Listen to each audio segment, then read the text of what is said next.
Naloga pravi, pokaži, da velja 5 deli 7 na 5 minus 7 na 3 minus 4 krat 7 na 4. To bo veljalo takrat, kadar bomo izraz na desni strani lahko dokazali, da je večkratnik števila 5. Pa poskušamo izraz na desni strani razstaviti. Napišemo 7 na 5 minus 7 na 3 minus 4 krat 7 na 4. Izpostavimo najnižjo potenco, to je 7 na 3.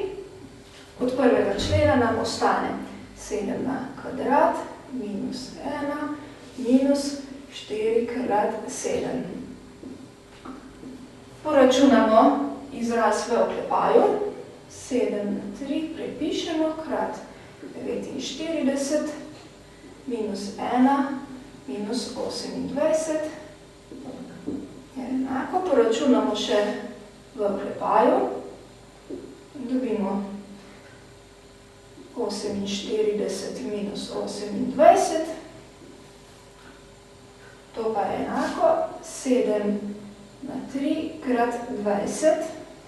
Sedaj pa število 20 lahko napišemo kot produkt 5 krat 4 krat 7 na 3 prepišemo. Naš izraz smo napisali kot večkratnik števila 5, torej je izraz delil s številom 5.